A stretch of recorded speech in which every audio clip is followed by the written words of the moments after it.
Hello everybody, Ellie here for WhoCulture, here with another weekly roundup of Doctor Who news and tidbits. Now before I get started, obviously the biggest news to come last week was the announcement of Disney stepping away, and tomorrow there will be a video coming out talking about exactly why the Disney deal has ended and all the behind the scenes gossip with regards to that. So make sure that you are subscribed and you have the notifications on so you don't miss that video coming tomorrow. As usual, there will be timestamps in this video so you can jump around to the relevant information that you want to listen to, and let's get started. Quickly, before we get into the bulk of the news, you guessed it, it was week 6 of Strictly Come Dancing. Alex Kingston, aka River Song, the best character, is a contestant this year on Strictly Come Dancing. Once again, she was fantastic. She danced the salsa this week. It was Halloween week, so everything was themed according to Halloween. It was a rather raunchy dance. The song choice was out there.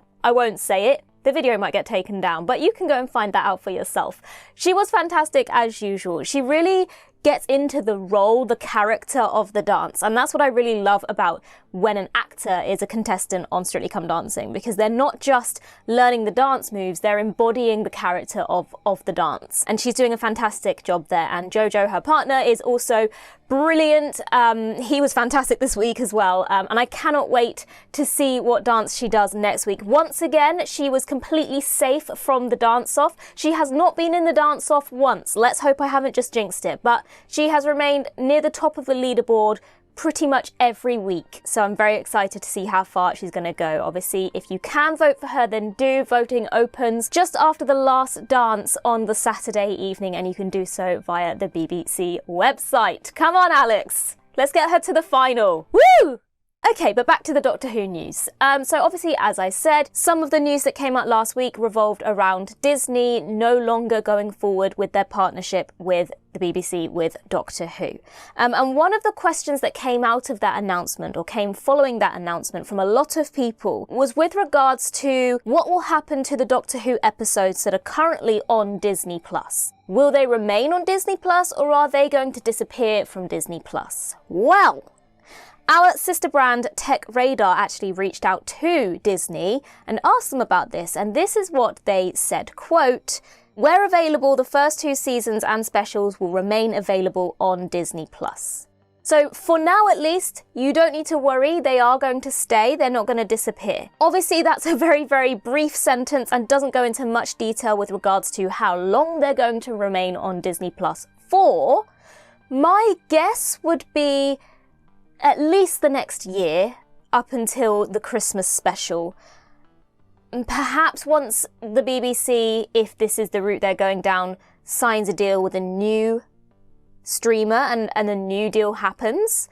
If that also is a deal which means that that streamer gets the rights to all of the modern era, which is a discussion we have had lately with regards to the HBO Max deal running out, and where is the modern era going to end up. So perhaps if the deal they make with whatever future streamer that might be, perhaps then is when it might disappear off Disney Plus and go to wherever the new streamer is, or perhaps it won't. Perhaps it will just remain on Disney Plus. Perhaps that's just where it lives. But obviously, yay, it's not going to disappear anytime soon by the sounds of it, but that's all we know so far. But if we hear anything else, we will let you know. The other big thing to come out of last week was regarding the war between the land and the sea, the Doctor Who spin-off. So, first and foremost, we got some new images, some new posters from the war between the land and the sea. And let me tell you, these look really, really great. The main poster with the war between the land and the sea on, with the sea devils and the city in the distance and the sea and the greens and the sun, that looks amazing. It looks so good, very artsy, looks like it could be a film poster. So that's got me quite excited. The production value looks very high based on this poster. We also have another image of Gugu Mbatha Raw's character, who we now know is named Salt. And again, we have some sea devils behind her, which then does beg some questions about what the sea devils are going to look like, because obviously the ones behind her look much more or closer to what we know a sea devil to look like. That then raises questions about why this character, Salt, doesn't look like the others. Is there going to be a storyline revolving around her perhaps being half sea devil, half human in some way? Or is it going to be a Silurian situation that we had during the Matt Smith era where they had masks and they looked different underneath the masks compared to what they looked like with them on? So it does raise some questions about Salt, her origins, her look, compared to the more typical Sea Devil that we're used to seeing. But I will say I am happy to see this other design of the Sea Devils, because I was concerned with where they were going to go with that. Obviously for a series that's going to take more of a serious route, I think it was a wise move to go down a redesign route as opposed to the Sea Devils we saw, say, in Legend of the Sea Devils, which maybe could be quite comical if they were trying to be serious characters with a serious plot. But I'm glad to see, at least from this image, that they don't look too different to what we know a Sea Devil to look like. So I think they've done a good job there. The other images we had was another image of Russell T Davies' character and an image of Shirley Ann Bingham and Kate Stewart and Colonel Ibrahim, aka Colonel Sexy. I will say I'm very excited to see more of the unit gang. Obviously, when they're in Doctor Who, they are important characters, but I feel like there's not a lot of room to explore them deeply as characters because they are secondary to the Doctor, the companion, and also you've got a whole story to tell. So there's not a lot of time when it's in Doctor Who to explore the deeper characterizations, the deeper personalities and storylines of the unit characters in particular. Now I know Kate, we have explored more of her story because we've seen her in previous seasons. That's kind of been built up and established a little bit more. But I'm kind of intrigued to see if we're going to get a bit more of that personal touch of those characters in this spin-off. You know, more akin to the Torchwood spin-off, where you got to know those Torchwood characters more. Whereas when you saw those Torchwood characters, say, in The Stolen Earth and Journey's End, they weren't in it very much, and if they had been main Doctor Who characters, that I don't feel like you would have had much exploration of them. But obviously, because they had their own spin-off, you knew more about them. You knew that when Gwen was talking to Rhys on the phone, that was her husband, and you'd seen her mother in previous episodes. There was connections that could be made. So I'm looking forward to, hopefully, getting to explore those unit characters a little bit more. The other thing that obviously came alongside those of the War Between the Land and the Sea images was a time frame for when we can expect those episodes. Interestingly, the BBC release time and the Disney release time are different. So the quote from the press release said, "The series is produced by Bad Wolf with BBC Studios for the BBC and Disney branded television and will air on BBC iPlayer and BBC One in the UK in December and exclusively on Disney Plus outside of the UK where available in 2026. And just to follow on from that, Russell T Davies said, quote, "This is a huge, spectacular Christmas treat with heroes and monsters and battles and romance in a world on the edge of disaster. And remember, watch the seas." Okay, so we now have at least confirmation that for the UK at least, December 2025, because earlier in the year we had thought there was a bit of a mistake, a little bit of a drop there where it was kind of assumed it was going to be 2026. And then we now know December 2025. What's interesting here is that it's not the same for Disney as it is for the BBC.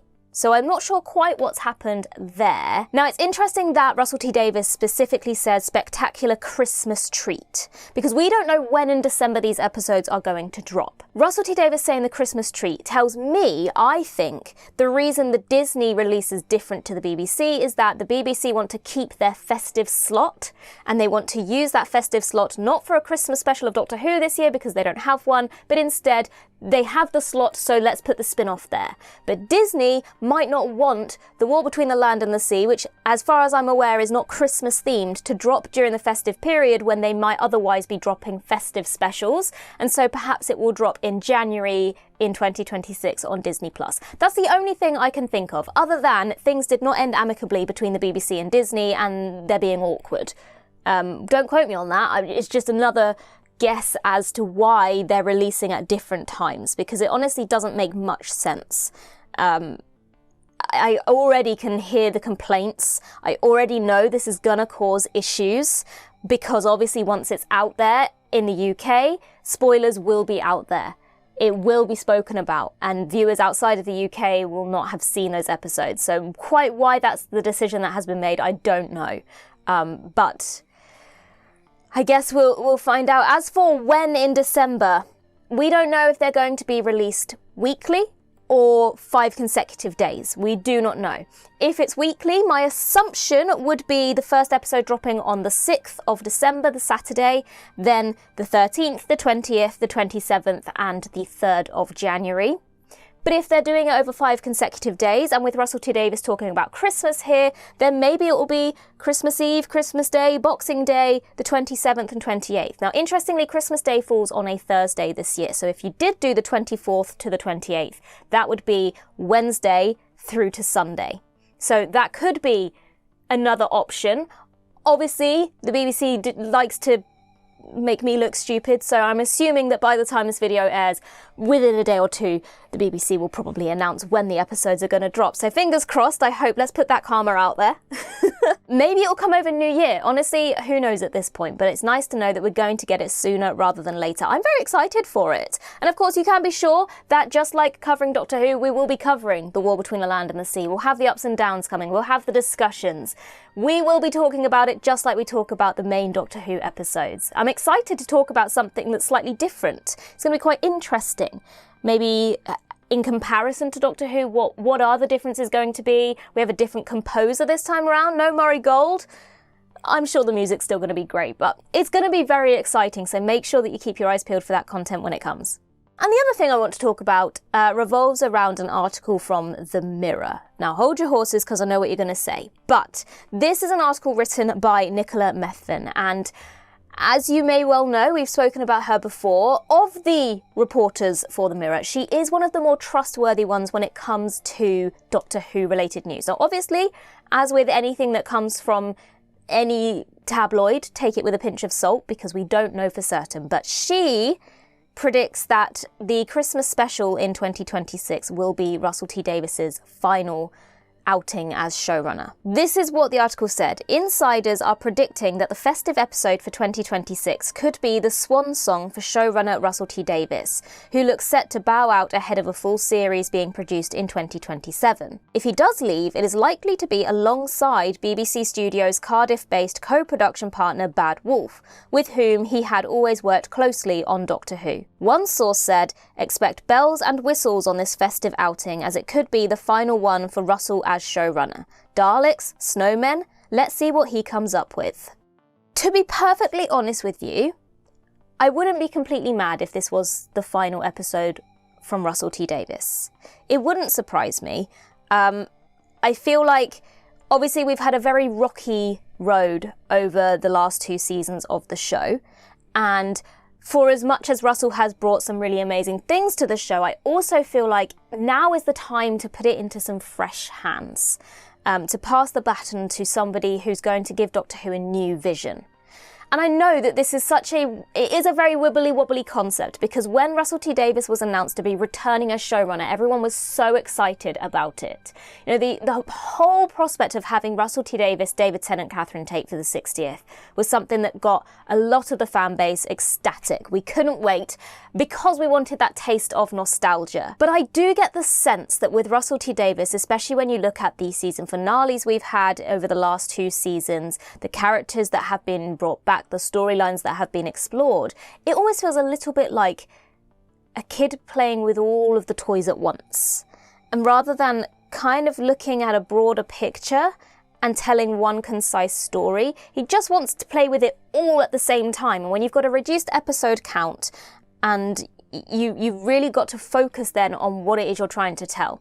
So I almost get the impression that he's too close to the show to make a good judgment on what's right and wrong for the show at this point. So, you know, that's just my opinion. No hate. I also love Russell T Davies. He's written some of my favourite episodes of Doctor Who, and, you know, RTD1 is my childhood, and there isn't a single episode of RTD1 that I dislike. I could watch it on repeat over and over and over again. There is not an episode in that whole era that I dislike. So, you know, this is nothing against Russell T Davies. I think he's a brilliant writer. I just feel like at this point in Doctor Who, he doesn't have that kind of objective mindset to look at it anymore. Having said that, if this is his final episode, the Christmas special 2026, I expect it to be brilliant. You know, if you know it's going to be your final one, then you are going to throw everything at it. It's almost like when you look at The Time of the Doctor, when it was Stephen Moffat's final episode. He threw everything at that episode, and it was a brilliant episode. It was fantastic. So I do feel like this could be a really special episode. I do actually hope we do see the Daleks, because for us not to have seen the Daleks at all in RTD2, apart from Destination Skaro, which was a charity special, not an actual episode, I think it would be criminal for us not to have seen the Daleks at least once. So I kind of expect to see the Daleks. Obviously we have the Billie Piper story that needs to be explored in some way. Yeah, I think it is going to be something special, and I don't think that Russell, if he is leaving, would not put as much effort into it knowing he's going. I think he would do the opposite. I think if he knows he's going, he's going to put everything in the kitchen sink at it. He's going to be really, really committed to telling a brilliant swan song story. So I think it could be very interesting. Then obviously there's the question of, if he is leaving, if this is his final episode, who will take over? You know, obviously you have Pete McTighe, who is co-producing, co-creator of The War Between the Land and the Sea alongside Russell T Davies. I think I have spoken before about, I think I want to see how The War Between the Land and the Sea goes before I make my final judgment on whether I think he would be a good fit for Doctor Who. But I think his name definitely could be thrown in the ring there. Lucky Day was a brilliant episode of season 2. I think it was one of the higher episodes of the season, and that was Pete McTighe. So I think he could do a very good job. If you look at his previous episodes, there's maybe a bit more of a question mark over whether he can do it, but I think he's improved.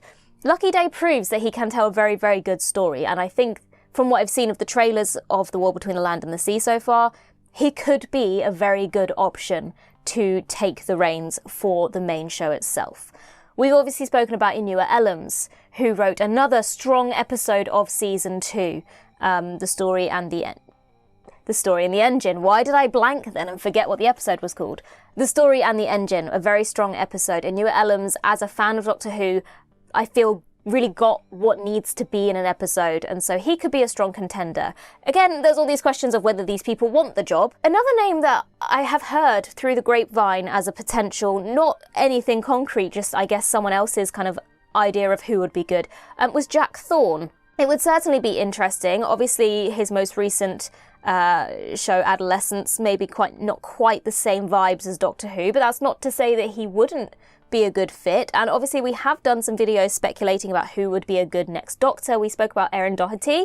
Now, if she was going to be the next Doctor, then it could make a lot of sense for Jack Thorne to come over with her. We spoke in that video talking about the potential Doctors for the future, about the working relationship that Erin Doherty and Jack Thorne already have. So that could be an interesting blend of people to move forward with the show. Let me know what you think in the comments down below. Do you think that this is the end for Russell T Davies? Do you think he's sticking around for 2027 for whatever the future of the show may be? And if he's not, who would you like to see take the reins? In the meantime, I've been Ellie for WhoCulture, and in the words of Riversong herself, goodbye, sweeties. Oh, and remember to look out for our video tomorrow. You don't want to miss it.